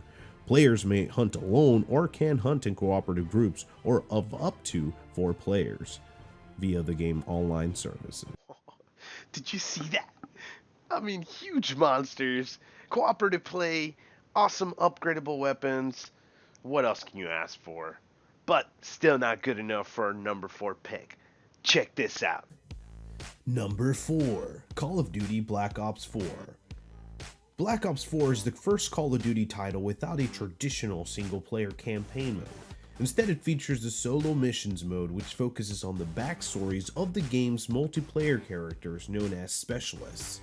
The missions take place between Black Ops 2 and 3 chronologically. Some of the specialists were also carried over from Black Ops 3. The multiplayer mode is the first in its series to not feature automatic health regeneration and introduces both predictive recoil and new ballistics system. The game introduced a battle royale mode called Blackout, which features up to 100 players in each match. In its 9.5 out of 10 review, Game Informer wrote, Call of Duty Black Ops 4 Blackout is the best battle royale experience available today and keeps things grounded for those looking for a classic core. Run out to the store and go get your copy now. Incredible! Call of Duty Black Ops 4 has taken first-person shooter to a whole nother level, combining sequels into an overall series that gives us a huge, awesome storyline. I mean, what else do you want? It's just an excellent masterpiece. Okay, now I'm really excited to introduce this next title, because given the fact that it's a PlayStation exclusive, it was also 4K enhanced, which means if you had a 4K TV, you know exactly what I'm talking about. Santa Monica Studio and Sony Entertainment to deliver one of the most epic games of 2018. Check this out. Number 3, God of War. God of War is an action-adventure game developed by Santa Monica Studio and published by Sony Interactive Entertainment, exclusively for PlayStation.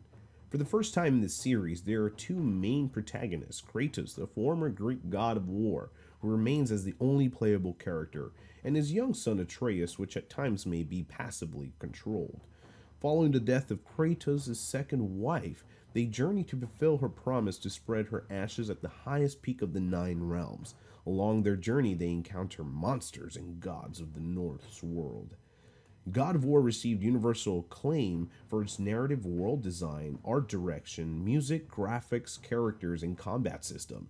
Many reviewers felt that it had successfully revitalized the series without losing the core's identity of its predecessors. The game performed well commercially, selling over 5 million copies within a month of release, also making it one of the best-selling PlayStation 4 games of all time. In terms of the game's combat system, unlike previous games, which often relied on the player to use many combos in a sequential fashion, this game is more about individual moves strung together in response to the assortment of enemies being fought. What? That is insane!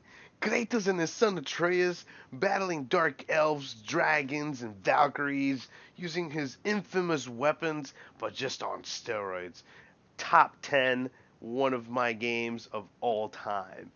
Definitely gotta play. But moving on to our number 2 pick. 2018 was a great year, but it was also a sad one. We lost one of the greatest heroes of all time, Stan Lee. We will always remember you and thank you for all of our great childhood memories. And for that, we gave his favorite character the number 2 pick. Check this out. Number 2, Marvel's Spider-Man. Spider-Man is a 2018 action-adventure game that was developed by Insomniac Games and published by Sony Interactive Entertainment. The game's story is presented from the third-person perspective, with a primary focus on Spider-Man's traversal and combat abilities. Spider-Man can freely move around New York City, interacting with characters, undertaking missions, and unlocking new gadgets. Outside the story, you are able to complete side missions to unlock additional suits and collectible items. Combat focuses on chaining attacks together and using the environment and webs to incapacitate numerous foes while avoiding damage. The game received praise for its narrative, characterization, combat, and web swinging mechanics. Although some criticize its open world design for lacking innovation, a huge number of reviewers called it one of the best superhero games ever made, comparing it favorably with the Batman Arkham series. Marvel's Spider-Man became one of the fastest selling games of the year, one of the best selling PlayStation 4 games of all time, and the fastest selling superhero game in the US. They also introduced an array of new suits that also unlocked weapons and power-ups. This PlayStation 4 exclusive can best be experienced on a PS4 Pro console and 4K TV. It will literally blow your mind away.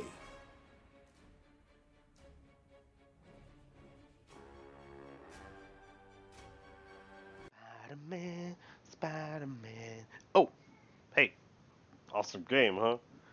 Yeah, definitely deserves the number 2 spot in our countdown. Just the arsenal of weapons, the different costumes in New York City. Who knew it could be so awesome to swing around and, it's just amazing. Just the speed of it, too. Whoa. But moving on to our number 1 pick. So for this number 1 title, strap on your 45s, jump on that saddle, and get ready for the good old West. Check this out. Number 1, Red Dead Redemption 2. RDR2 is a Western action-adventure game developed and published by Rockstar Games. This is the third entry in the Red Dead series. It is a prequel to the 2010 game Red Dead Redemption. Set in 1899 in a fictionalized version of the western United States, the story centers on outlaw Arthur Morgan as he attempts to survive against government forces, rival gangs, and other enemies. RDR2 is presented in both first and third person perspectives. The player may also roam freely in its interactive open world.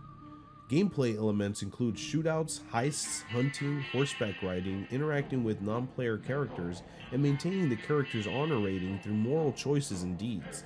A bounty system similar to the Wanted system from the Grand Theft Auto franchise governs the response of law enforcement and bounty hunters to crimes committed by the player. RDR2 broke several records and had the second biggest launch in the history of entertainment, generating $725 million in sales from its opening weekend.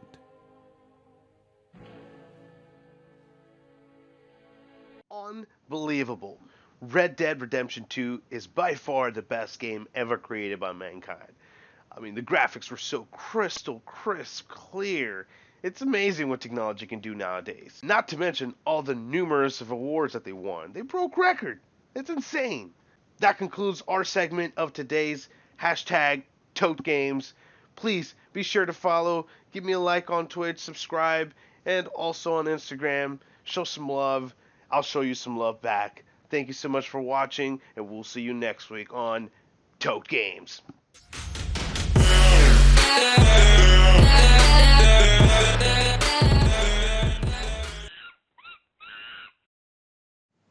Hey everybody, it's Making See Money at Making See Money on Instagram and Twitter from the Podheads Web Show at Podheads Web Show. Coming at you from the Cipher, we got Frank the Tank, Kstrad, JB Perez, and Jeremy Gomez, the owner of GCW, in the house.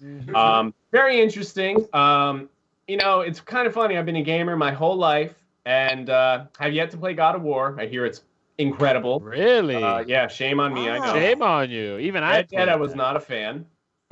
So many people are going to slaughter me for that one. So you haven't played Red Dead Redemption 2 then? And Monster Hunter I didn't play. Looks dope as fuck. But my personal favorite game was Kingdom Hearts. I'm a Disney guy, but aside from that, I'm a Final Fantasy guy. And well worth the wait of over 10 years waiting for this game. So, but Can I just say that I lost like a month on Red Dead Redemption 2.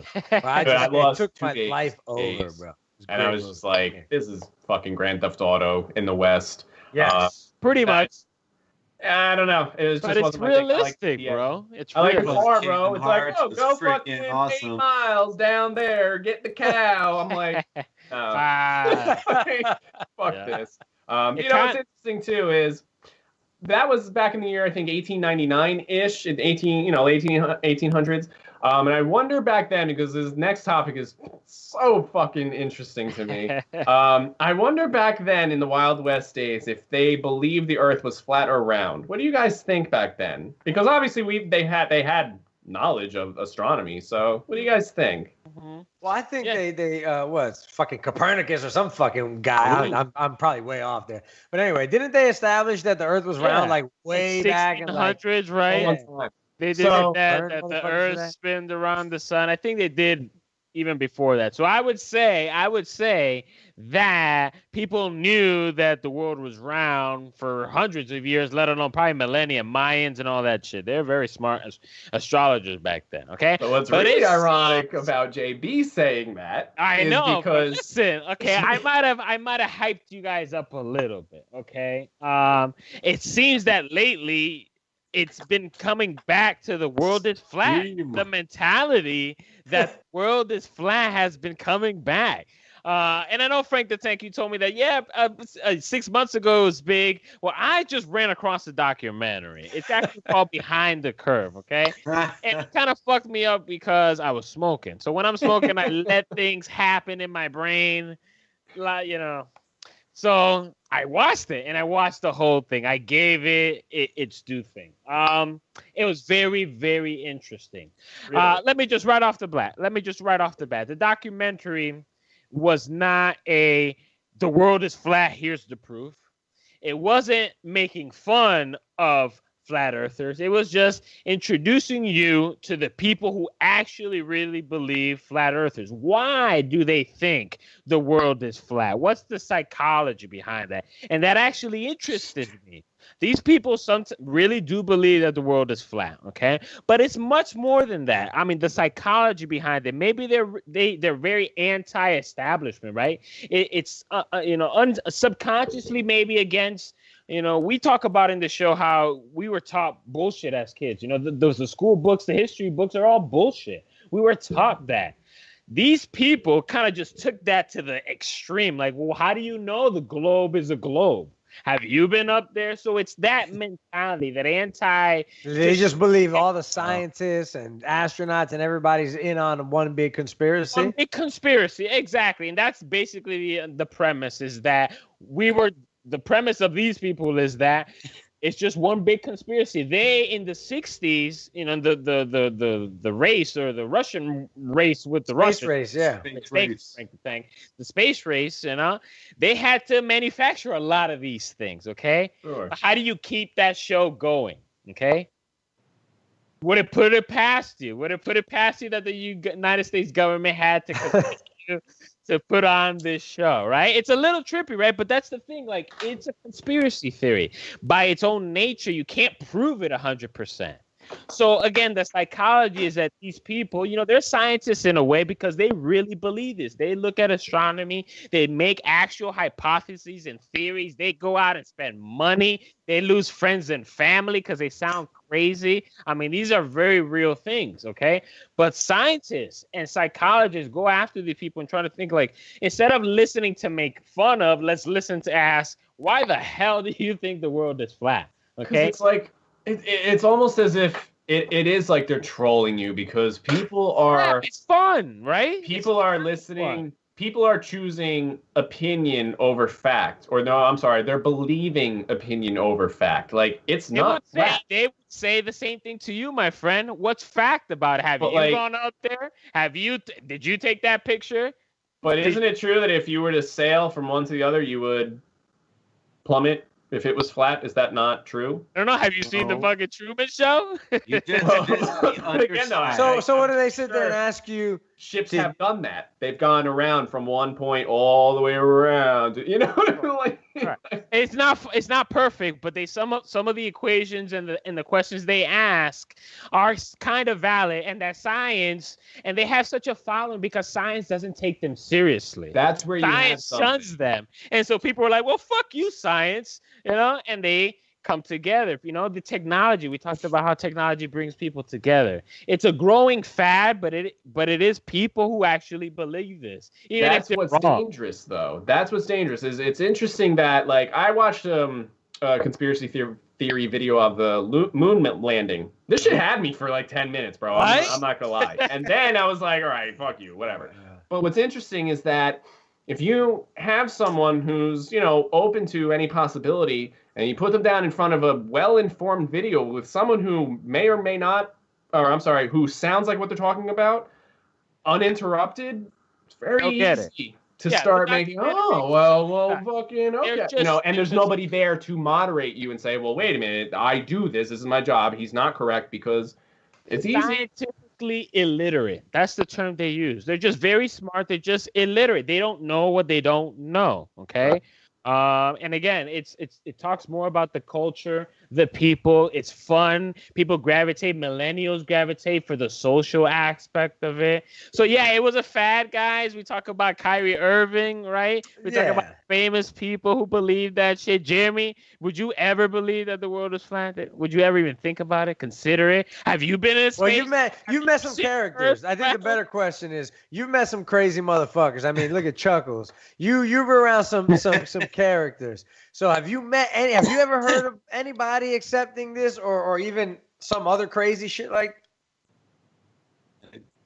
To be honest, I've only actually seen people on like social media and like media produced videos and shit like that to believe this. I mean, I joke about it all the time. The undersiders are coming over there. Yeah, this with the underside of the earth, of course. Put your tinfoil hats on, people. The earth is 6,000 years old. Hey, okay. Anti-vaxxers, right? They're crazy too. Coming true. People are just batshit crazy. A little crazy. There's nobody around to slap people when they need it anymore, so they're batshit crazy. You know what? That can be said about a lot of things. I got my ass kicked when I was young. Yeah, generations. When we were young, man, especially where I grew It's up. like you're being city, stupid. Slap. Shut up. An older, lady would whip your ass or tell your mother if you got caught up doing some shit. Or just, you're just doing something that was stupid or talking something that was ridiculous. If I would have told my grandmother, "Oh, the world's flat," she would have been like, "Slap! No, it's not. Stop talking like that. Stupid." You're an idiot. Fuck, strong. Come on, man. Again, I think it's a lot of psychology, especially today's society. We all want to be individuals, but we also still want to be social in that way. So I think a lot of this flat Earth is, again, I mentioned anti-vaxxers, but they're not necessarily bad people. They're not necessarily crazy. Okay. Right? Okay. So I get what you're saying. So all right. So to a thought just popped up in my head to where now I like this now because it allows you to think on your own. It allows you to not just believe what you're taught. It allows you to question things. We need to teach kids to question things. Why did this happen? Why was that person this way? Why did that awful event happen in history? Whatever. Rather than, hey, open your book, fucking, we did this, we won, and that's it. You ever hear the saying that history is written by the winners? By the winners, sure. Victors, absolutely. That's so exactly I like that you now. put the premise of the whole documentary is look for yourself. If you look for yourself, you ask questions, you find things. You just got to consider the source about everything, man. Right. Always consider the source. So, if it's Neil deGrasse Tyson telling you, hey, look, it's not, and here's why, I believe him. Absolutely. And that's what gets me about this whole thing is, like, how the hell can grown-ass people who have been to college, like, sit there and, like, somebody like Kyrie Irving, sit there and honestly believe that shit? You got to have more common sense. But to your point, JB, thank you. But to your point, JB, these are people. I think we tend to write people off like this, like it's just idiots or crazy people. And I guess these are people with real feelings. And I feel bad for a guy who loses his family because he thinks the world is flat. They fell off the flat Earth? Yeah, hey! Yeah! Damn, damn, bro. If you know your family's going to bail, just... Do you think the underside people worse? Do you think the underside people accepted them, or they just like are they the underside people? The underside people who live on the underside of flat Earth. Come on, man. Maybe there's a line too, because it's like Mr. Narcissist. It's like a Holocaust the side of the planet that has people.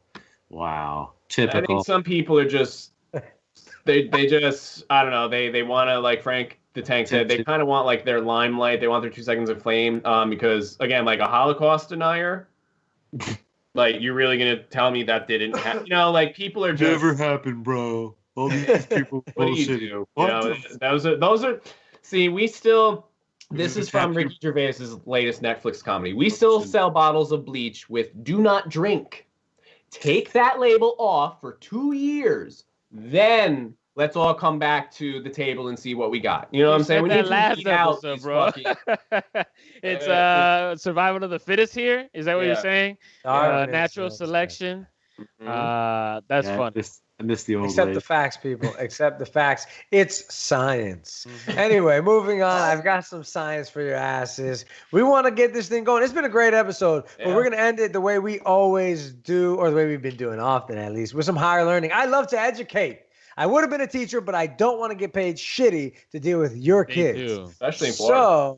So instead, I have my platform, higher learning. Gentlemen, do you have your thinking caps on? I do. Let me put it on. Okay. So here we go. Just some quick facts. Now, we're not doing trivia or anything. I might ask you something, but I got 10 quick facts for you that I learned while I was getting stoned. So here we go. I decided to dedicate this edition of Higher Learning to sports.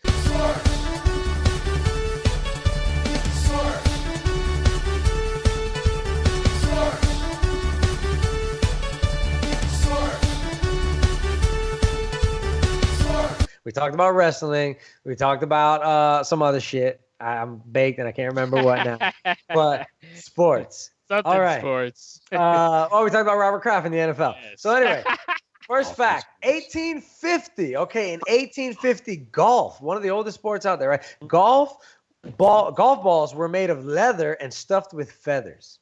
Wow, very interesting. Men play. 1850. Balls. Right? Can you imagine how that would feel? Fucking, How would it that hit? Would that 500 yards or No, I maybe don't think just they be would like- fly as yeah. much as the things they do, but No. still, it'd be just like a hard tennis ball.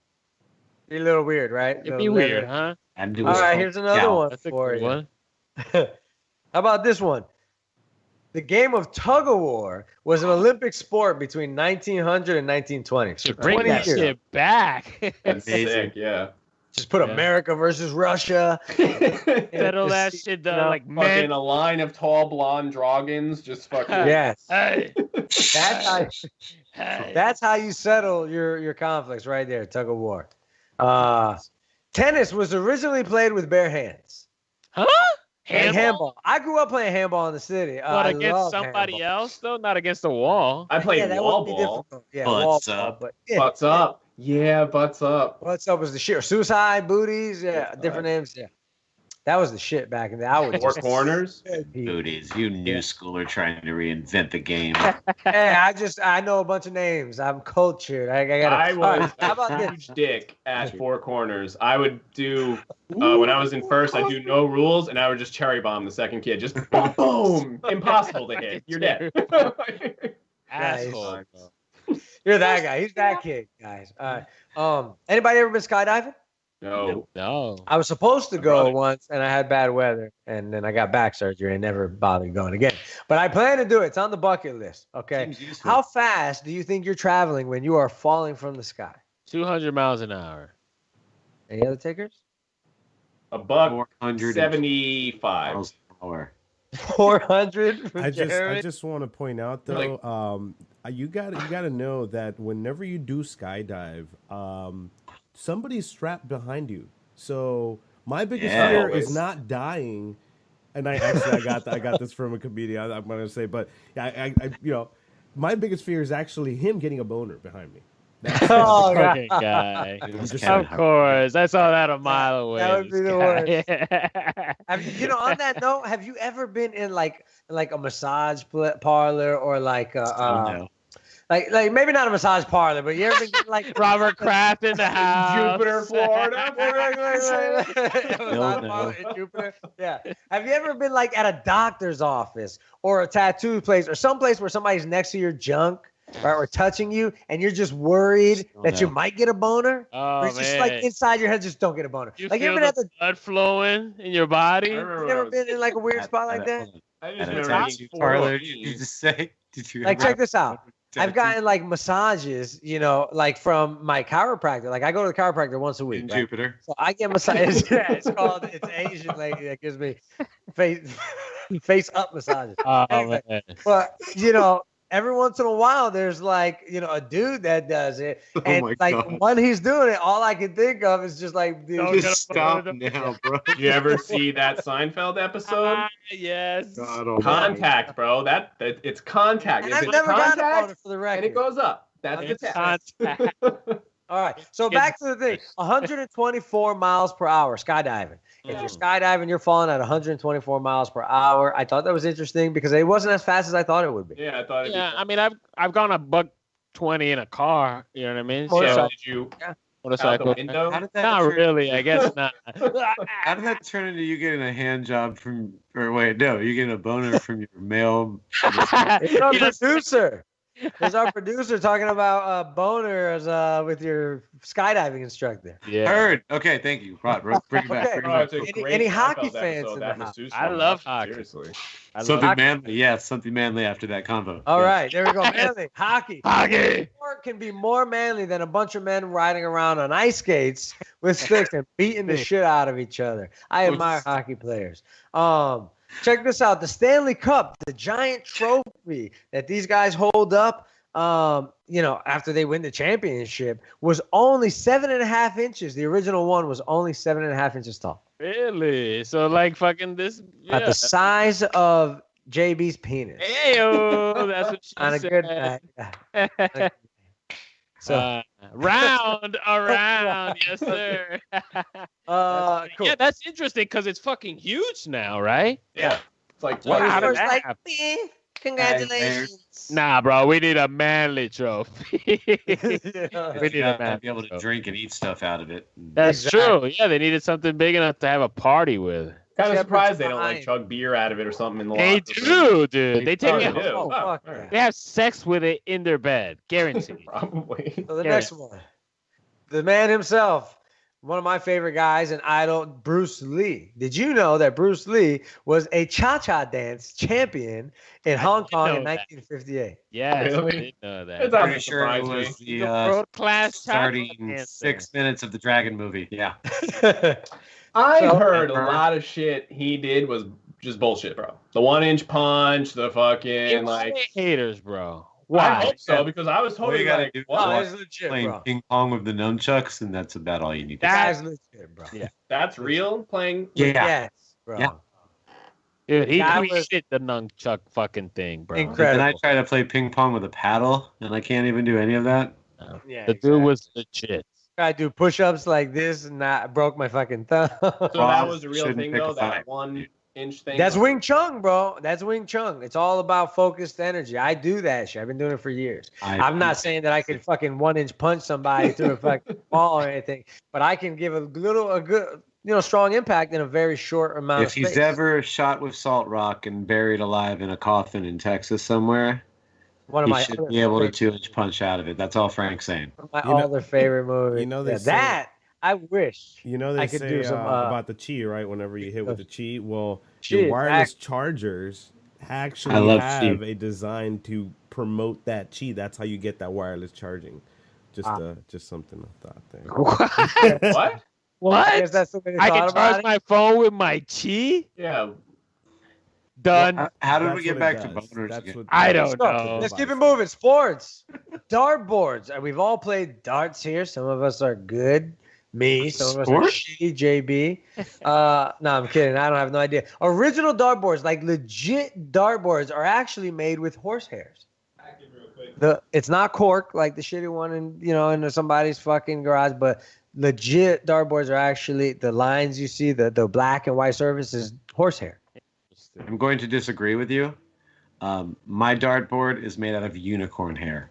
The rarest of the rarest. Only $1 real dart aficionados, like most other people, not myself, know that. Yes, there's So, only three in the world. unicorn. And are the darts made There out has of to their be horns? mythical black unicorn hair because that's gives it the They rich killed the tones. whole unicorn just to make the Just dart. to make Use the the hooves dartboard. for the And I glue. use the majestic white unicorn hair because that is a female. They're beautiful and elegant. We use them in movies and stuff like that and fantasy things like that. We have to use the Arabian variety of The unicorn. black horses, of course, the black unicorn. I didn't want to get into something like that, with you. Nearly did. Wow. I have a whole new level of respect for your game, Mr. Thank Gomez. you. Thank There you. you go. Thank you. That's the man right there, Gomez, Mr. Gomez. All right, checkers, guys. Everybody's played checkers. Did you know checkers was older than chess? Oh yes, and they have No, amazing. it is. What about Chinese checkers? Oh, That game is Probably cool. older than both. Probably older than invented both. by Milton Bradley. I grew up Just near got Milton sued. Bradley. It's Milton- another Massachusetts thing, if you Oh, so didn't you know. grew up in I know that. Japan with Milton Bradley. No. That was horrible because you would have grown up in China for Chinese checkers, not Japan. So whatever. Wow. Legos. Okay, guys, who likes Legos. baseball? Who's a big fan Everybody of baseball? does. Here? Every Puerto Rican in New York. I'm a fan Latino. of the Yankees. It's obvious, yeah. Okay, can anybody tell me who the first ever Rookie of the Year was in the Major Ever? League Baseball? Yes, Ever. 1947, Rookie of the Oh. Year. Bob Smith. Oh.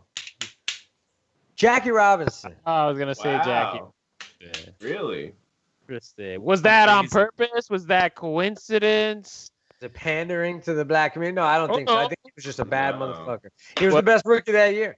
He was. And I That think was the right. writers vote these awards, right? So you know that there was no, like right. big And they really treat. liked them, right? They liked, it was the the powers that be that were trying to keep the black people down. The sports writers saw him as a greatest sports baseball player of the time. Of baseball. Right, exactly. Jackie So he Robinson. deserved it, sure. Cool. And he was 42, very close to Wow. 44. Hey, how about that?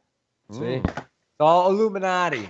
Anyway, and my Yeah. last fucking higher learning, choked out fact. Can you guys guess? Spalding, the manufacturer of the NBA basketball. Can you tell me how many bounces that they actually stay on their labeling, or actually according to the company? How many bounces that the lifespan of a basketball? Ooh, interesting. 1 billion. Well, I said it first. I said 1 billion, 1 million. 1 million bounces. Money? No, more than I'm that. gonna say 2.8 billion. The average lifespan of an NBA basketball, according to Spalding, their balls, is 10,000 bounces. Wow. What? That's nothing. Underwhelming. That's what a piece of A shit. lot less. A lot less than I thought. That makes no sense, shit. bro. There's 10,000 bounces in one game. Yeah, Right? who's playing in the game? Because I mean, if it's like a boring game, Right? I mean, for real, dude. I can see talking you like dribble Shaq 10 standing at the times. post holding the ball, or are we There's talking 1, as 2, like 3, 4, 5, 6, 7, 8, look, 9, start 10. playing? Bro, that's like two games. I have a basketball quarter. from fucking 3rd grade It's out probably there. about 1,000.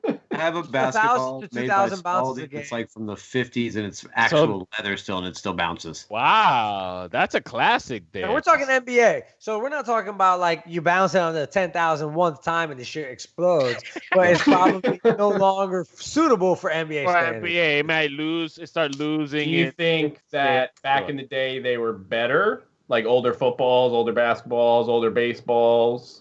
I don't think so. It's I like science. that. Now they put so much science into making these things. It's crazy. Yeah. Or maybe that I could say that on the other side. Maybe science made it easier to hit a home run, to throw a fucking 60-yard pass. In my day, the ball wasn't perfect. That's also true. It wasn't a Maybe perfect. basketballs did explode on impact. It added to the game. I don't know. These young guys don't know. Actually, just fucking explode. So back in my day, we played baseball. Some of you guys look like you've never had a basketball explode on you, and it shows. Right at 10,000 bounces, it was the worst time ever. Right before the game ending shot. You know what's funny? After that Nike shit, dude, they put out like a tweet of a video trying to say like they're this and they're that, and every single comment was just gifs and exploding shit. It's like I feel like they're done, man. Nike, you're fucked for a while. Nike should just shut the fuck up for a little bit. Don't say nothing. The chin. All back. Yep. Let Michael Jordan handle it. It's fine. Yeah, exactly. Sell some Hanes too. I don't know. Yeah. Come back with a crazy commercial about resilience, put a bunch of freaking, pander to some whatever community, cancer survivors or veterans with missing limbs, like you always as do. usual, right? Yeah, exactly. And I'm sure you'll bounce right back. Hey, bounce. Great way to end it. And on that, just I do think we'll it. wrap it up. Guys, it's been a wonderful show. Jeremy Gomez, GCW, thank you so much for being here. It's always a fucking pleasure. Thank you for having me, kind sirs. Yes, sir. Yes, sir. I'm at Podhead Frank on all social media. Don't forget to follow us, like, comment, subscribe. Holler at us. We'll holler back. JB. Yeah. At Podheads JB on Instagram, Facebook, YouTube, the whole shebang. You're watching us on YouTube, so make sure you subscribe. Tell your mama, tell your kids, tell your friends, tell your uncles, daughters. Add the Podheads web show. My thanks to the man himself, Mr. Gomez. You're more than always welcome here. Come at any time. Thank you. You got to do my podcast one day. Definitely. Make sure you follow them, GCW on YouTube. Yeah, we'll be there, bro. Definitely. See money. Whatever you want. Thank you guys, as always, for joining us in the Cypher on YouTube. Subscribe if you liked what you saw and heard. I get it. I'm one of those people that never comments, likes, shares, or subscribes, but you might as well, right? Because you enjoyed it. At Making See Money on Twitter and Instagram. Always happy to be here in the Cypher with my best buds. Jeremy, always welcome. It's always a pleasure. Take it away. Yes, yes, yes. It's always a pleasure, guys. We appreciate you. That's the Podheads web show. Again, Jeremy Gomez. I'm going to pass it to our producer extraordinaire. Take us out, man. Kstrad. All right. Awesome to be here. I hope you guys enjoyed this. Remember, hit the like, hit the subscribe, tell your friends, uncles, brothers, sisters, everybody in the fam. Come and watch us and, hook us up with some likes. So stay tuned for some more cool stuff, and we're out.